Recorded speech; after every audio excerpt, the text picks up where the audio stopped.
Imagine you had the power to influence the people in your life, to make people like you, to have good, pleasant conversations with your friends and associates, and influence their decisions.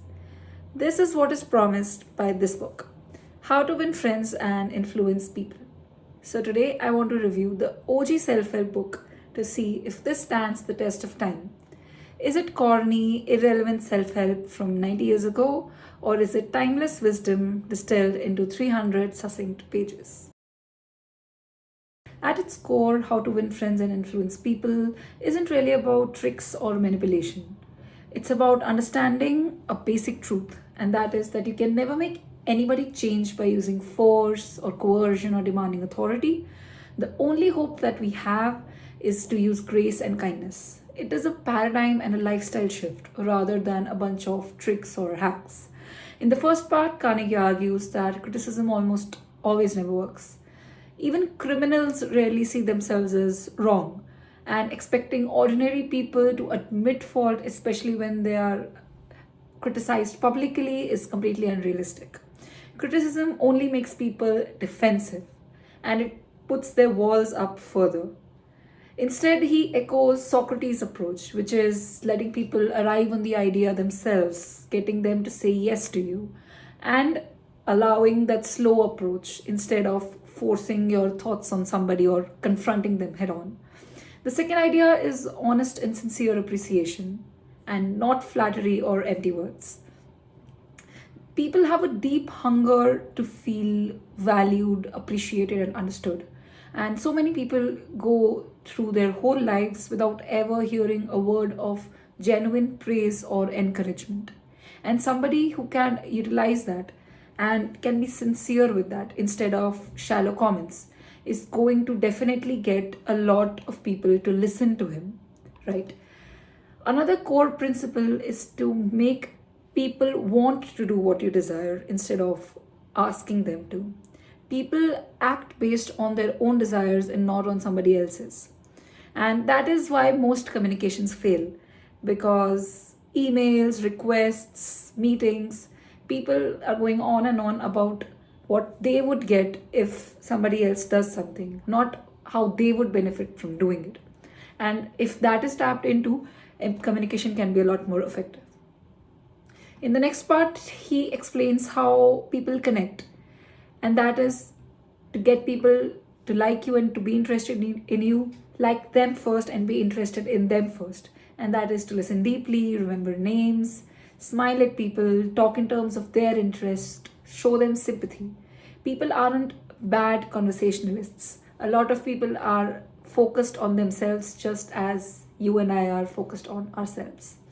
In later sections, the focus is on leadership and how to use influence over there. And that is simply avoid head on arguments, admit your mistakes first, make yourself an example. It is also to let somebody else save face. And if you leave them a place where they have nowhere to go, they will simply not be receptive to your idea and be completely defensive. And that is not what you want in the art of persuasion. Change happens gently, and that happens through respect, empathy, by understanding somebody else's point of view, their life, their story, instead of forcing your own and claiming that you are right and everybody else is wrong and they should change. At its core, the book is about replacing ego with understanding and learning that the old school values that we were taught about being kind, being curious, being patient is often the most powerful form of influence that there is. I first read How to Win Friends and Influence People when I was in the 8th grade, and I still remember it having a very surprisingly deep impact on me. At that age, I did not fully understand why this worked, but I could feel that it did. And even now, so many years later, many of the habits that I picked up are still with me. For example, one of them is talking to people about their interests. So I ask questions, I let people speak, and I can say pretty confidently that that alone has made me a much better conversationalist. One thing that really works in the book's favor is how well it is written. It's full of personal stories which make it easy to follow and quite engaging. It's not wordy, it's not academic, it does not drown you in theory. It's very much practical and to the point. And you're never left wondering how to apply the advice or how it applies to your specific life. It's laid out very plainly. And a lot of people do say that this book is quite outdated, but I personally think that the opposite is true. If anything, it's more relevant now because human nature hasn't really changed at all, and our core desires are still the same. But the problems that the books talk about have intensified. We live in a much more individualistic world.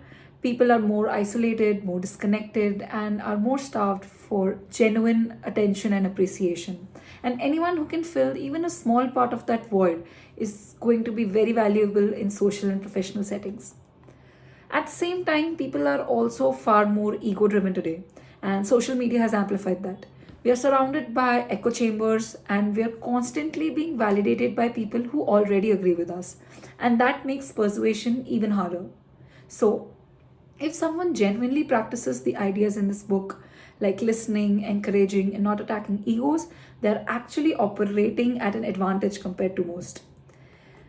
What's interesting is that while many of the lessons in the book feel ancient and obvious, you read them and you think, of course, it's true.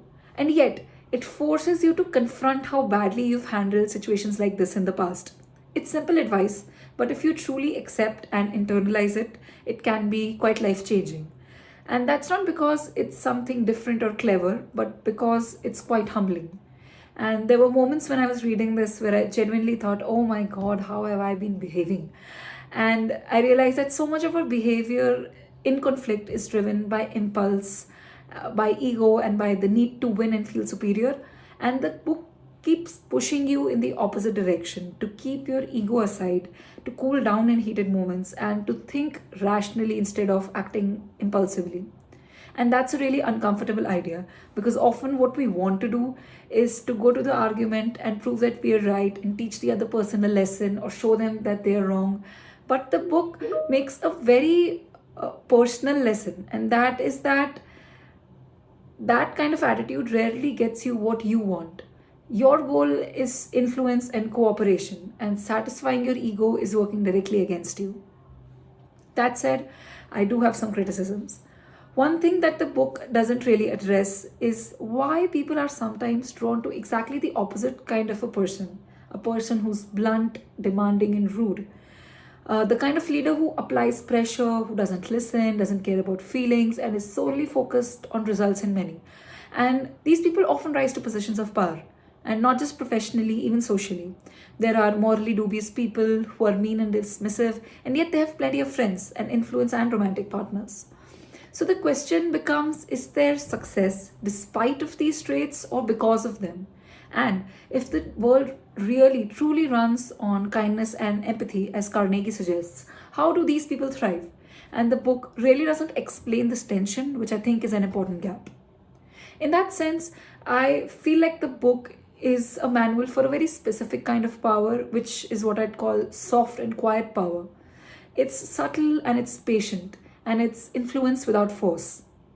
It's almost like a chess player's guide and not a boxer's. In many ways, it feels like the complete opposite of books like 48 Laws of Power, for example. But because of that, I also feel that this book is slightly incomplete. And I don't think Carnegie is wrong. I think what he says in this book is true. But I also think that is not the whole truth. Kindness and empathy will work extraordinarily well with most people. But I'm not convinced that it will work universally. There are brutal and power hungry individuals who will exploit this softness, and the book really doesn't teach you how to deal with them. So maybe the real lesson is that these principles are essential but are not sufficient on their own. And you probably need an understanding of power and boundaries and force alongside empathy and kindness to navigate the real world fully. Another issue, especially because the book is so famous, is that people can sometimes apply these principles insincerely. For example, a key theme in this book is using a person's name when you're addressing them, remembering people's name, not misspelling them. And sometimes if people are doing this insincerely or mechanically, it becomes repetitive and it's quite off-putting. And when the sincerity is gone, the method collapses. But Despite these criticisms, I don't think the book is outdated or naive or even wrong. I think it's honest about human nature and it's just incomplete. And that's okay because whatever the book does teach, it teaches that exceptionally well. At, it, at its best, the book reminds you that influence doesn't have to be loud and aggressive and cruel. Sometimes it's quiet and it's patient, and it's sometimes about letting go of your ego long enough to actually understand the person in front of you. So, this was my review for the book, How to Win Friends and Influence People. If you've read this before, let me know in the comments. If you agree or disagree with my analysis, please let me know about that too, and I'll see you next time.